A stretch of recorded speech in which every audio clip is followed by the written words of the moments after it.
When in salary negotiations and you want to ask for stock with a tech startup, is there a formula for how much stock to ask for? Whoa, great question. It's a great question, and it's a difficult thing to navigate because there is no set formula. But however, let me give you the factors I would consider when trying to gauge how much equity I actually wanted. Now, there's many factors that contribute to how much what you're ultimately trying to do, right? This is not difficult to comprehend, is you're trying to get the stock in a format when you join that's going to yield the highest, right? It's going to have the highest yield whenever you cash it out. And there are different types of stock programs. And if you're a startup, much of the time you will likely get stock options. You might get straight stock. That's okay too. But stock options is an option to buy the stock at a particular strike price.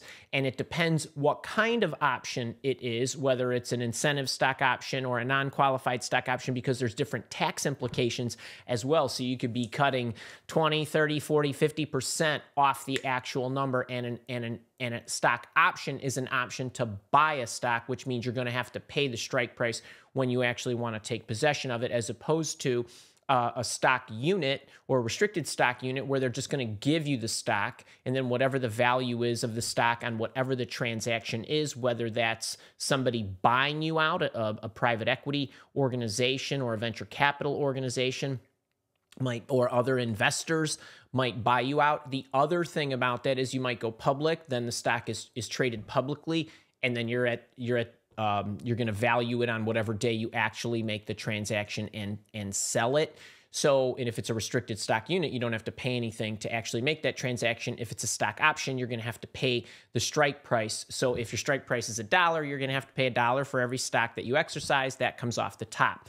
Now, you have to understand what kind of options there are, because that's going to play a part. Then you want to understand how many shares are outstanding at the time you actually get your grant. That's another element. So let's just take round numbers here. Let's just say there's 1 million shares. Okay, there's 1 million shares and Isa joins this startup. You want to know how many shares have been delegated around town.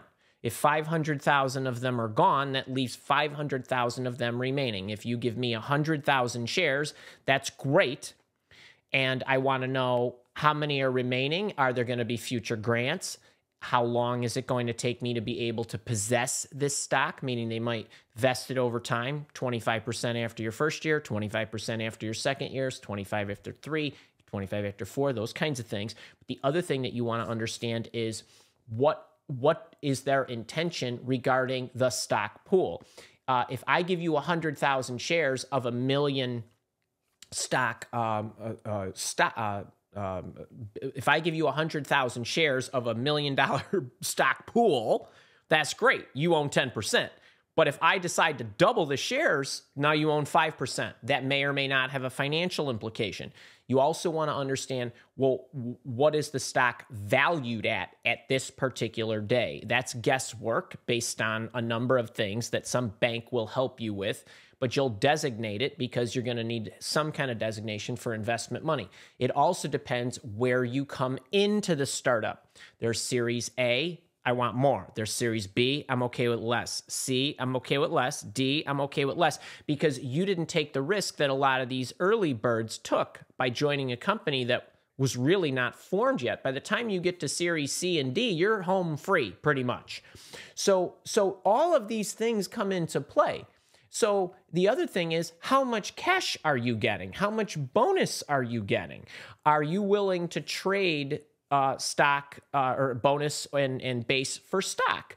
So there's a number of things that go into this. So there's no hard and fast formulas. I deal on virtually a daily basis with helping people with these configurations, because it's difficult to know how much should you ask for in relation to what is it that I'm earning. As an example, don't worry, I'm not going to do this, but if I was to close up Mile Walk and the entire Mile Walk Academy, and I decided, all right, I'm going to go back to work. If I went to work for a company, I would probably say to them, how much stock can I get? How much can you stomach giving me?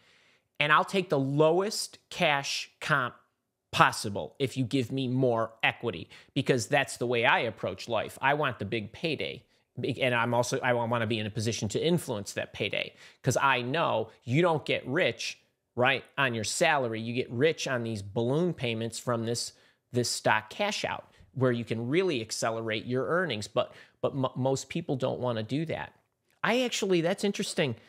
This just popped into my head. I think yesterday my today's line to live by quote was, your need for certainty is what holds you back.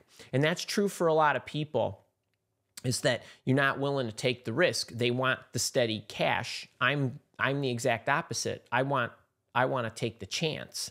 So I hope that helps. That's a fantastic question, and I get that a lot in my coaching sessions, because I help a lot of people negotiate their salaries, and a lot of them are senior level people, and they make a lot of money, and this is an important component. So anyway, Isa, that's a great question. I hope that serves you.